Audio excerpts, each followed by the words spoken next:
வணக்கம் பிரான்ஸ், நானும் content creator ஆக போறேங்கிறதுல டே 1 கட்டிங் காஃபியை போட்டு நம்ம சாம்பியனுக்கு சிற்றுண்டியை கொடுத்துட்டு ஜிம்முக்கு கிளம்பியாச்சு.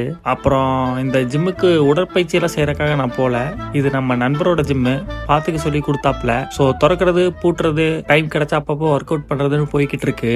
இடைவெளி எப்ப ஒரு பிளட் டெஸ்ட்டை போட்டு வந்துருவோம்னு சொல்லிட்டு கிளம்பிட்டேன். பிளட் டெஸ்ட் எனக்கு இல்லை, எங்க அம்மாவுக்கு. பெருசா ஒன்றும் இல்லை நண்பர்களே, சும்மா ஒரு மந்த்லி செக்அப் முடிச்சுட்டு ரிட்டர்ன் ஜிம்முக்கு வந்தா நம்ம புறா நண்பர்கள்லாம் சேர்ந்து வாசல்ல முறவாசல் பண்ணி வச்சிருந்தானுங்க. சரி, அதை கிளீன் பண்ணிடுவோன்னு கோழி நண்பருக்கு கால் பண்ணேன். காஃபியோட ஒன் டாப்ல 2 பேரும் சேர்ந்து பக்காவா கிளீன் பண்ணி முடிச்சோம். நம்ம கோழி நண்பரை டிராப் பண்ணிட்டு வீட்டுல ஒரு பக்காவான பிரேக்ஃபாஸ்ட் சாப்பிட்டு ஒரு தூக்கத்தை போட்டாச்சு நண்பர்களே. தூங்கி எந்திரிச்சா மணி 3, அப்படி கீழே போய் லஞ்சையும் முடிச்சாச்சு. ஈவினிங் கொஞ்சம் ஒர்க் அவுட் பண்ண ஸ்டார்ட் பண்ணியாச்சு. ஸோ மல்டி விட்டமினும் ஃபிஷ் ஆயில் டேப்லெட்டும் கம்பல்சரி. ஈவினிங் ஜிம்மை வந்து திறந்தாச்சு. அப்படியே கொஞ்சம் செஸ்ட் ஒர்க் அவுட் போட்டேன் நண்பர்களே. முடிச்சுட்டு வீட்டுல ஒரு பக்காவான டின்னரு சாப்பிட்டு முடிச்சாச்சு. அப்படியே இந்த நாளையும் முடிச்சாச்சு. பாசிட்டிவ் மனநிலையோட இருங்க, நாளைக்கு பார்க்கலாம்.